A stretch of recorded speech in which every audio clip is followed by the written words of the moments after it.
So rather than this being a presentation, which you've had a lot of over the weekend, we are the penultimate talk. So we thought we'd do something a little bit different. We're not exactly famous for any open source libraries or 3D graphics implementations in JavaScript or whatever, but we have put on a conference. I don't even write code anymore.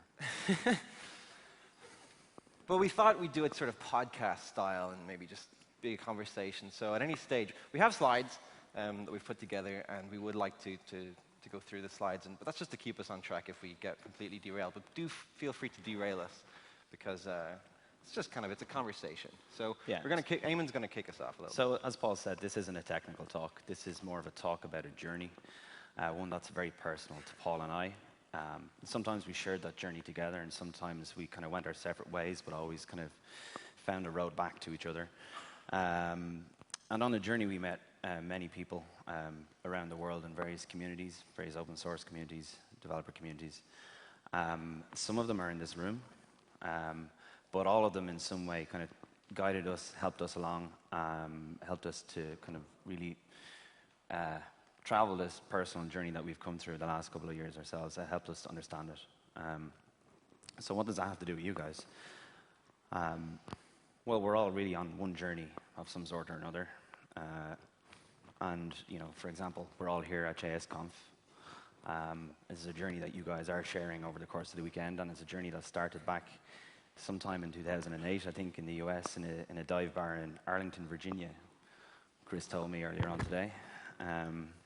And it was a journey that started with an idea, and like a great piece of open source code, that idea would have been iterated on and contributed to by multiple people over time. So if Eamon appears boring to anybody, feel free to gong him so that we move on to the next slide. You're a prick. Eamon is the Vice President of Engineering at Engine Yard. His company, Orchestra, was a PHP open platform cloud, and it was acquired last year. So basically, he's better than everybody here. When I met him first, he was developing PHP, and I'm pretty sure he was one of those guys who thought that JavaScript and jQuery were the same thing. Or, sorry, were different things. But he did try to make up for his crappy coding with his personality. But I think his coding was better. So, sorry. So, last week he got awarded the Irish Internet Association's Net Visionary Award. And I remember when I used to consider the people who won that award with awe. But seriously, he has inspired me to be a better person for the last kind of 5-6 years that I've known him. I set up a co-working space in Dublin then, and he was the one that dived in with complete passion, and his passion and his ambition is completely infectious, and it really has driven me over the last few years. I just definitely feel like a stronger person when I'm around him, and it's been awesome. And he's really picked me up when shit was down, and kind of brought me down when I was too cocky or whatever. So Eamon is an awesome. He's a great catalyst for ideas and social change, and he's not actually that bad of a developer. Thanks, appreciate it. Well, you know, I didn't know this was going to turn into a roast. So all I have to say is Paul Campbell is a scholar and a gentleman, and I'm proud to call him my friend. Aww. So take that shit. Yeah, people have called FunConf in the past being take like that shit and stick it in your pipe. Being like our wedding. So this podcast, as it were, is called Seacht. And Seacht is the Irish word for 7. And why would we choose the number 7? Well, traditionally, culturally, 7 has had a significance around the world. You can think yourselves of various examples, but you know, we have lucky number 7. And today, indeed, is the 7th of October. Coinky-dink? I think not. And we have 7 musical notes. And just like 7 musical notes, JSConf has its own various associations with 7. So yesterday morning, there were 7 songs. Even though he didn't realize it, Jed had actually prepared a perfect number of songs. Coinky-dink? I think not. Indeed, there are 7 wonders of the world, as there are 7 wonders of JSConf. So we've got a bubble. Isn't the bubble amazing? We have bacon. Last year, yeah. We had the Russian by the Uxibu guys. It was, if you weren't there, you weren't there, so I'm not going to go into it. So we have what's this, classes? That's the class keyword. Of course, Node was launched at JSConf in 2009. If you weren't there, you weren't there. And we have quadrocopters. Indeed. They're pretty amazing. Certainly wonderful. And a magnificent beard. Hold on there. So this, I have to say, the first time I met Max Ogden, I nearly got down on one knee and kissed his hand. This is a magnificent example of how to live your life, how to be a man. We salute you. Word, Max. Speaking of magnificent, there's also the Magnificent Seven of JSConf. Jan, Malta, Holger, Tiffany, and of course, the family Williams.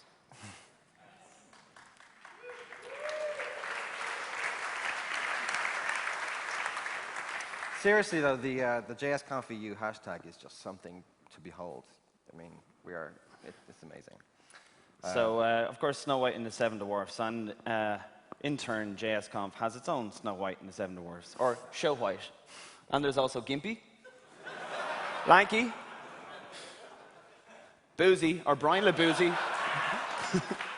Brian LaRuzi. Brian LaBoozy. Baldy, where's Baldy? YOLO. iFrame. And, of course, how could we forget? Bob. All right. So there's also the 7 deadly sins.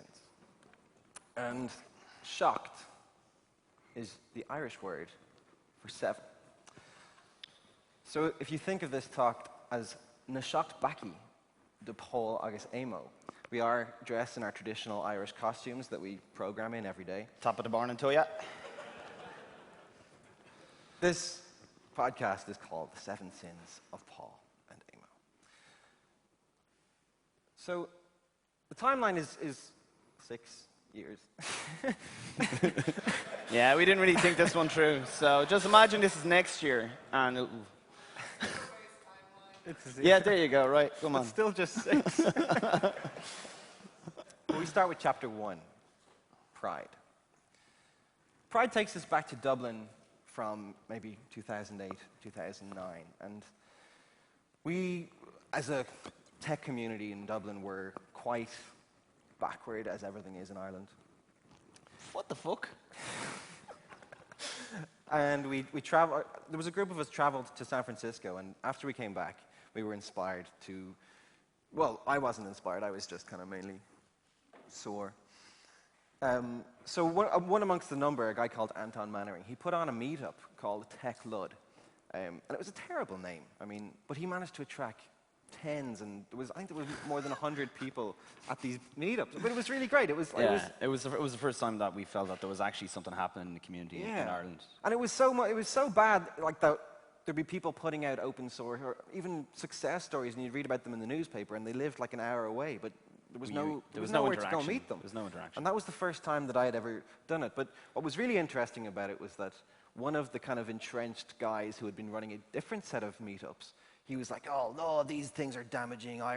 These meetups are going to be terrible for Ireland. It's going to be awful." Yeah, he was really just protecting his own patch, you know. And it turned out that TechLud was amazing, and it didn't matter that I had a shit name. It didn't matter that it was encroaching on this other asshole's All that mattered territory. was there was free booze.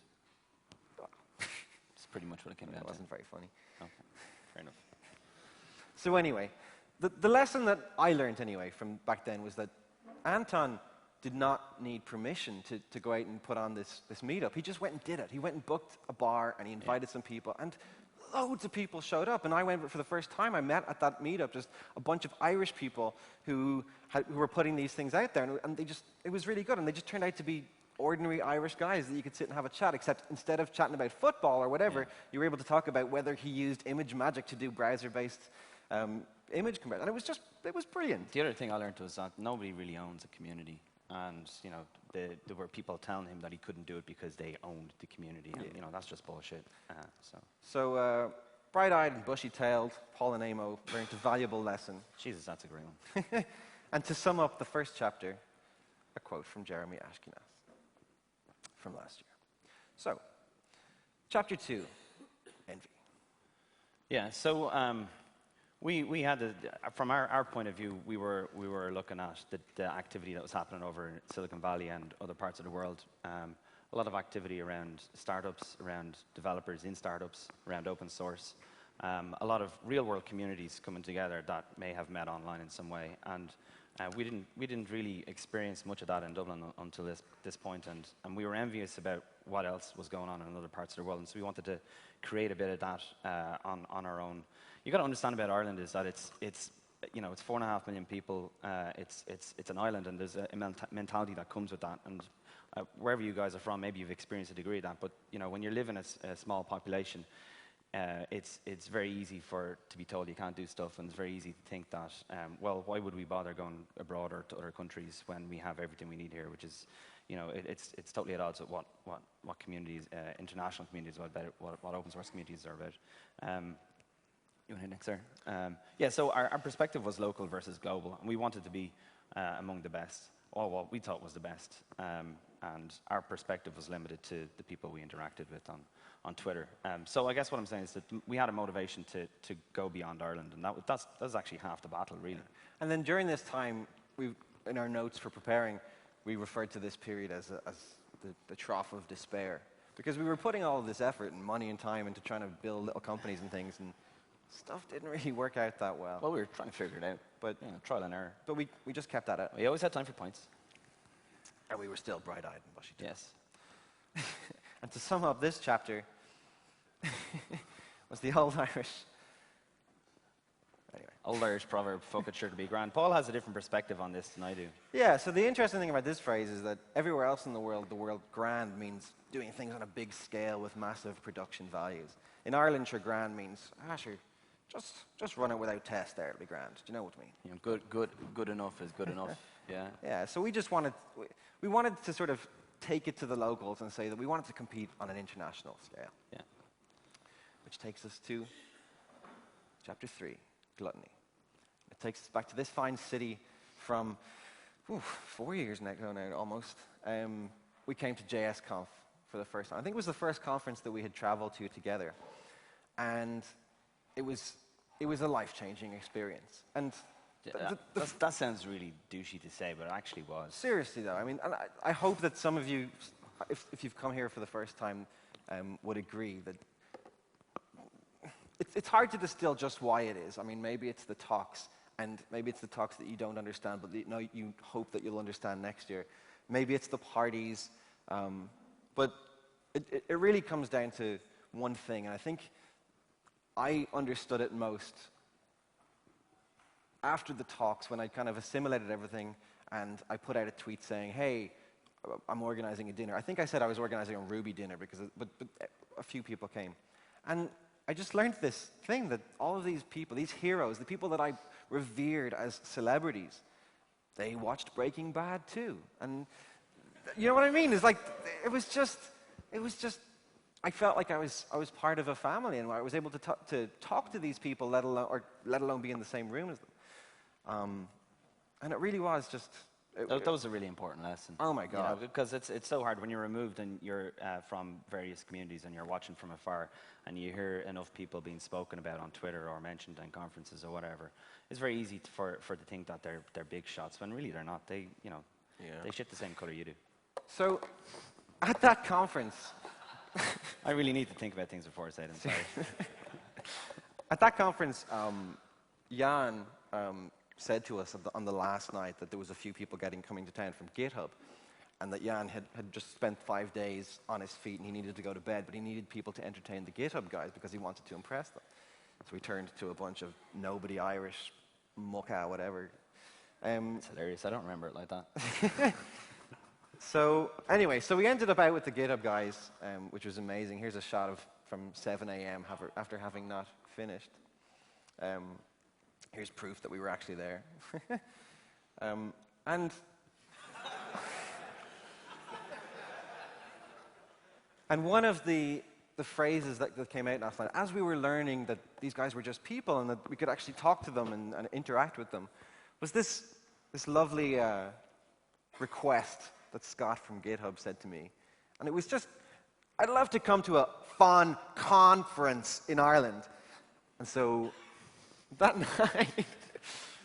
night something changed and the seeds were sown. So the next chapter then, goes straight into the next chapter, which is lust. And it basically started in a room that following January, I guess. Where are you going with this? Well, this is the inception of FunConf. Okay, go for it. So it was in Eamon's office. And we were talking and trying to figure out what we did. And we scheduled FunConf for April? Yeah, 24th of April, 2010. 24th, okay. So it takes us right up. So we said we'd do it, we planned it, we put tweets out, and people bought tickets, actually. And this is you. Oh, this is me. All right, yeah, my name is there. So, yeah, I mean, we'd never organized a conference before, and the only real good example of a conference we'd ever seen was JSConf. I was blown away by the fact that I turned up to JSConf on a Friday and went home on a Sunday, and I didn't have to put my hand in my pocket for the whole weekend. That everything I needed was here. And I'd been to a few conferences before, but that blew me away. The genuine nature of people just willing to connect and be friends, to form new friendships. I'd never experienced at conferences before. The fact that this circle table seating arrangement that you're sitting at right now was there at the very first one. It has been a consistent theme through the whole way through, and it's communal. I mean, you may be facing this way, but you're sat at the same table. You're not kind of shoulder to shoulder with somebody or looking at the back of somebody. Okay, you're looking at the back of somebody's head, but the point is that this is a scenario that's more open to having a genuine conversation and maybe making friends. And when you make friends in the industry, you never know where that goes. So we were driving down to. The idea was to put FunConf on a bus, and that we do a tour of Ireland while listening to people tell stories. It took us ages to get on that idea. We were going to do the traditional kind of venue, and just Paul was being whiny about it, and he said, "Oh, we can't do that." And I'm glad he was pushing me on it. Yeah, we wanted to do something different. Yeah. So, anyways, Tuesday and the conference is starting on Friday. We're like really excited because it's gonna be FunConf. Like it's gonna be a good time. So next thing we're driving down, and on the radio it's like, "Hey, the Icelandic volcano has erupted." There may be interference with flights. Where there may be means every single flight in the entire sky over Europe has been grounded, and nobody can fly to Ireland. And my response was, sure, fuck it, it'll be grand. So Eamon says, he's like, "Oh, wouldn't it be funny if people couldn't fly to get in front of FunConf?" And I was like, that'd be terrible, yeah. So that night, we decided to postpone the event like 3 days before. And we didn't know what to do. And the one thing we didn't do was we didn't panic. Like, we didn't go, "Oh my God, this is going to be the worst thing ever. It's a complete failure. Like, this thing is just, we're doomed." A few people emailed us and said they were going to come anyway. And we were like, "Whoa, geez, we better do something." This is why I think what I said earlier on about we have different perspectives on that phrase, "Sure, fuck it, it'll be grand," is that he gave his perspective. But another way of looking at it is if you remain positive and don't worry too much, sometimes shit just works itself out. So just like Anton had done in January, we booked a room. Yeah. We put a bit of our budget to put on the bar. Some of the speakers, they flew in and they came and gave these ad hoc talks. I think there was about 70 people just showed up and had a good time. We completely put the whole conference back 6 months. We didn't have to issue, I think we issued one refund because the schedule didn't work. All of the speakers, bar one, were able to reschedule. Yeah. And it was just nuts. It was like, I mean, this is what we were faced with.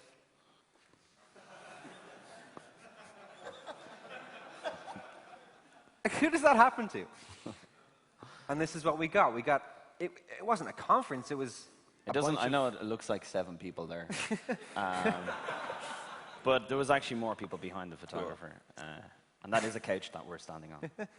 So it definitely was a true case of, like, it could have been a complete and utter disaster. But FunConf kind of put us on the rail and said, okay, even though it wasn't what we had planned, this was really good. I mean, let's go ahead and do it in September. Yeah. And that takes us to chapter 5, sloth. So we didn't actually do any more organization. We just took all the organization that we back. had done. Yeah, like the T-shirts were already printed, the venues were all booked. We just had to change the bookings, the deposits were paid. So it was kind of a relaxing couple of months while we just waited for September to come after April, and it was crazy. So it takes us to September from 2 years ago, and then this was the first FunConf, and it was a conference on a bus. But the really interesting thing for me about FunConf was that a lot of what we did was unwitting. We just kind of wanted to play with the idea of a conference.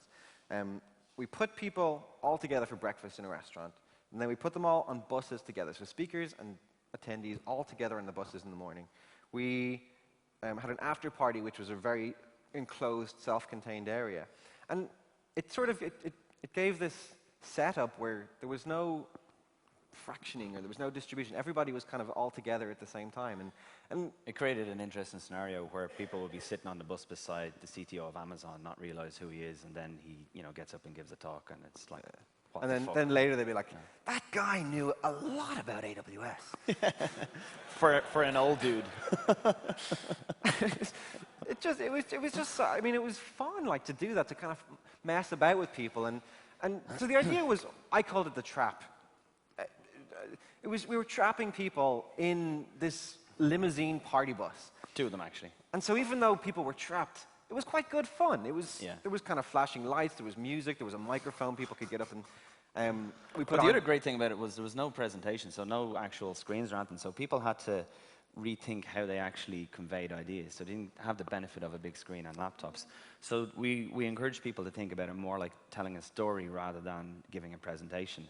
And so that only added to the informal atmosphere. So we put on good food, that was important, trap people with drinks on the buses. There's people kind of enjoying themselves. This was the bar that I described. This was the lunch. And that was us doing the first one. As you can probably tell, I mean, it still does have an air of, like, you'd know this was our first conference because we were really, there was a degree of flying by the seat of our pants. But the idea of kind of just shaking shit up and not doing things ordinarily, like, that was really, really infectious.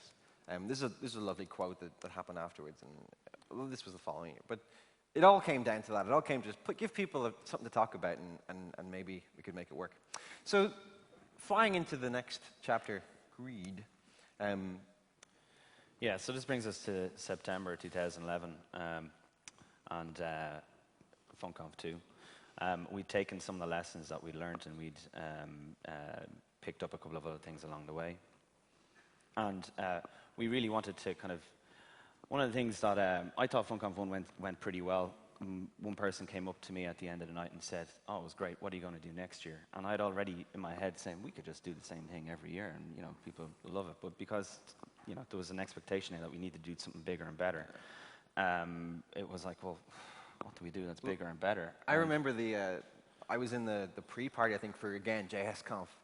And I think we had just done FunConf. Yeah. And it was the pre-party, and I was kind of high on being in Berlin and meeting all the people that we'd met the previous year and having since done something.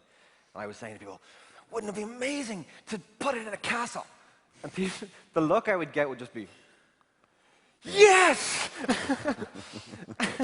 And it was great. It was like, as they parsed the idea of being in a castle in the south of Ireland, and then the realization that maybe it would happen.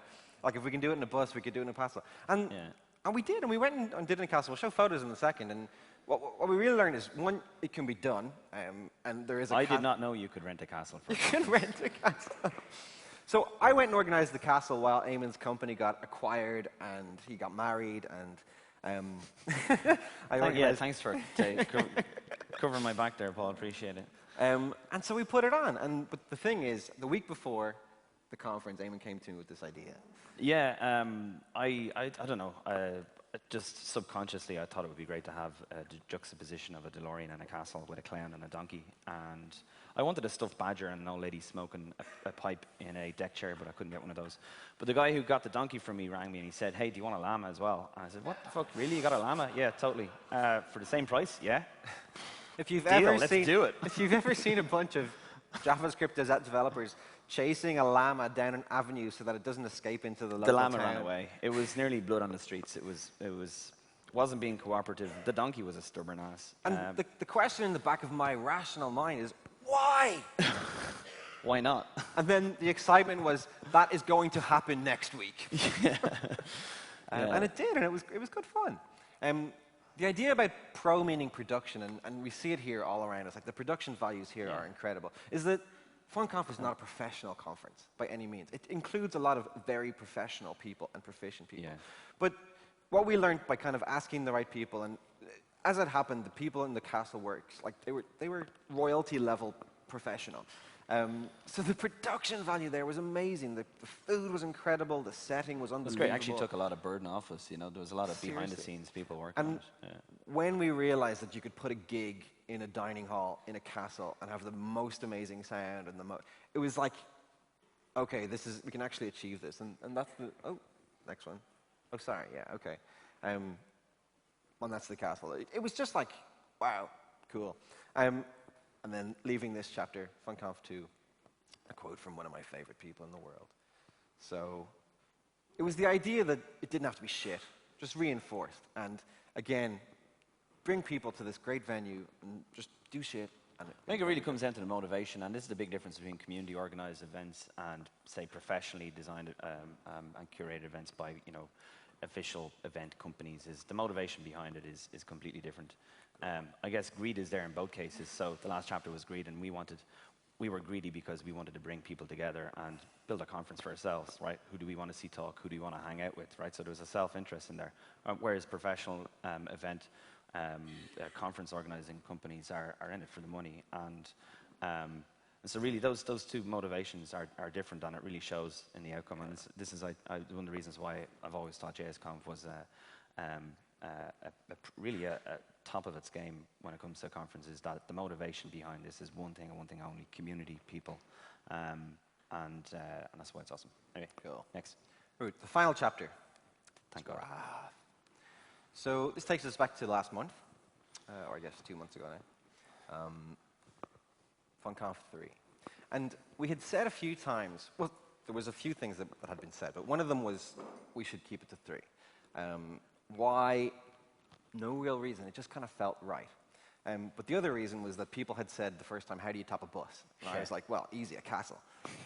Now, how do you top a castle? And I said, well, people didn't believe, but I had been pitching this idea that maybe we could have a bunch of people just like this having lunch around tables, and as they were sitting there, they would see helicopters descending. Yeah. And then they would say, whoa, cool, helicopters. And then they would say, now you can get into the helicopters, we're going on a journey together. And I didn't think it was possible. I did not know you could hire a fleet of helicopters. Until last April, when it turns out that you can actually hire helicopters. And again, why not?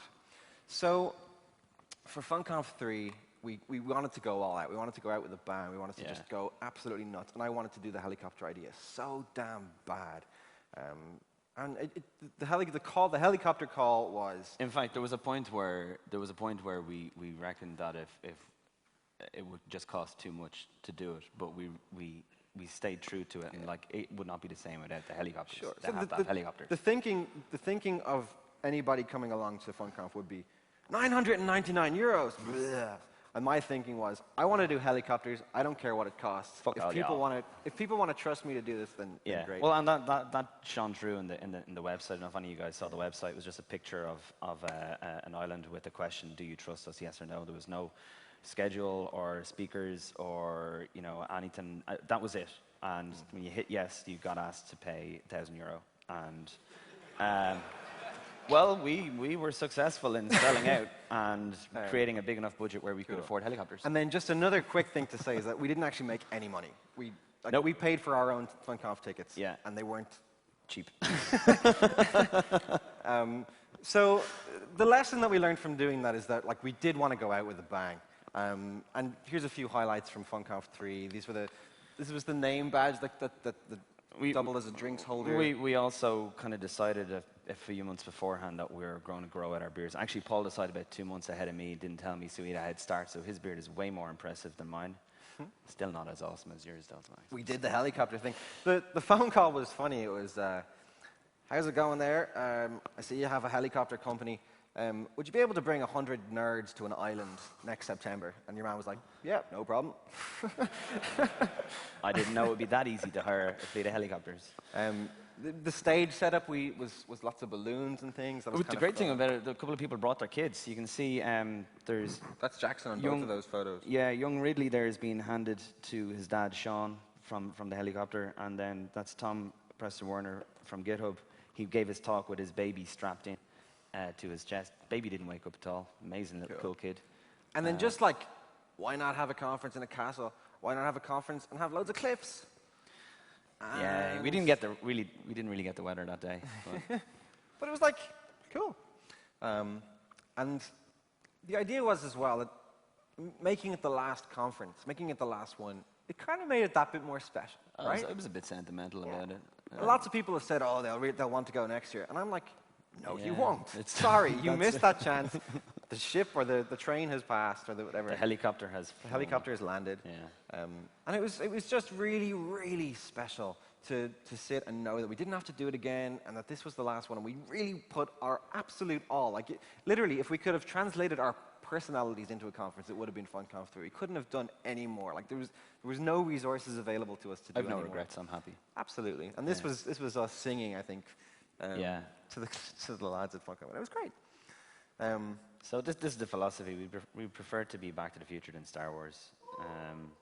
Go ahead. How are we on time? Can we wait 2 minutes? Okay, cool. Right. So to sum up the final chapter is this amazing quote, and I'll read it. It's what we think or what we know or what we believe is in the end of little consequence. The only consequence is what we do. So to sum up, we didn't need permission to do anything else. We didn't ask permission. We just said, let's go do this. We wanted to be amongst the best in the world, and we fought to, and like we didn't have any right to be, but we just went and did it. We went out and discovered that if you ask people things, then they usually respond, and it was nice. Or it wasn't that if we asked people, it was just they did respond to it. Like we couldn't believe it. Like, we didn't panic. And sure to be grand. We just put people in a box and hoped that by bringing good people together that it would work. And it turns out that it did work really well for us. What? So you lock the exits so no one can leave. That's a great one. And Pro means production. I think another thing about that is that you don't have to be in any way professional to have high production values. I think that's the key there. I think professional has become used and abused. Sure, but like we didn't have to be in any way professional to do it, and it was great. And we are happy to finish. So that's pretty much the end, but there's one more thing. So I started a tradition. I think that at the first I started this. On the first FunConf. We were at a bar, and I went to the barman. He was an old German dude, and I said, "Kannst du taken this to the next Leben or the next?" I wanted to get to the next level, and he again, it was that look of parsing. No, it was the old guy. I said it to the old guy. He was very old. And again, it was his face. It's amazing the way booze, just transforms your memory. His face went quiet as he was parsing what the next level might be, and then he went. and he leaned under the table, and he pulled out this box. And the box was Kummerling. Kummerling is some Can I see a show of hands? Anybody ever had Kummerling before? All right. So Kummerling is this weird cross of Jägermeister and it's disgusting. Cough syrup and It's disgusting. acid. It's disgusting. So I led the charge for the first one, and there was a local guy there and said that you cannot buy one Kummerling. He was actually the dude who was asleep in that photograph earlier on in the presentation. You see the guy who had his head down. He was So anyway, he says you're not allowed to have one without completing the Kummerling circle. So 2009 I counted these, we managed to do 50. There was probably about 10 of us there. 2010, difficult second album really. It was, we didn't maintain that record, and there was less of us there as well. And I just want to say, I thought that was enough. I don't condone the continuation of this tradition. I think that it has already jumped the shark. So I want to talk about projected growth this year. It's clear that, FunConf isn't the only partnership that has been abandoned between the two of us. He's laid his cards on the table. He doesn't want to be part of this tradition anymore. I had 8 of the fucking things last year. Really? Wow, I had 2. So anyway, look, it's just one more thing. So that's pretty much it. This was in no way photoshopped at all. So to sum up, that was just shit that we've done. Yeah. We've learned a fair bit about it, but it doesn't have to mean anything to you or reflect anything to you. It's just stuff that we did, and we did It's just personal experience. Yeah, we're just Yeah. literally buddies having ideas, wanting to do cool stuff for people, right? And Yeah. everything that we've done, FunConf did not make a single penny of profit, and that's taking a positive spin on it. But I'm telling you, man, those fucking helicopters. I wouldn't regret it for a second. I think it's definitely the thing I'm most proud of anything I've done so far. And it was great. So I run another conference. This is my other conference. It's an Apple conference. See, I'm telling you. This guy. So I've decided to treat FunConf as the shedding of my puppy fat, and I do plan on doing other conferences, and Ula's that little bit less off the wall, but I've taken stuff that I've learned. And I plan to kind of apply that. I think my favorite lesson is the pro doesn't have to be professional. It can mean production values, and you don't have to be snotty to have high production value. And that's what I'm going to take with me in the future. So my plans for the future, as Paul mentioned, my company got acquired by Engineard, so I'm VP of Engineering there, where I lead a team of 40 very smart people around the world. My plan is to continue to do that and bring them to a new level. As far as other conferences, I don't know, I'm a very community-oriented person, and I'm definitely going to continue to visit conferences, organize meetups, and try to kick ass as much as possible. And then the final thing that we definitely agreed that we would say is that if anybody found anything that we had to say interesting and wants any help or comments or criticism or advice or literally anything, please do. We're very easy to find. Just Google us. Got good SEO. Oh, well, I'm in competition with a dead priest. I'm in competition with a guy who drives a truck, and I'm in competition with a doctor. Cool. So there you go. And finally, it's been such a privilege to be here. Thank you so much for your attention. We're totally run over. Jan, Holger, Malta, everybody, thank you so much for having us. Thank you for listening to us, and it was amazing to be here. Thanks for being awesome. Cheers.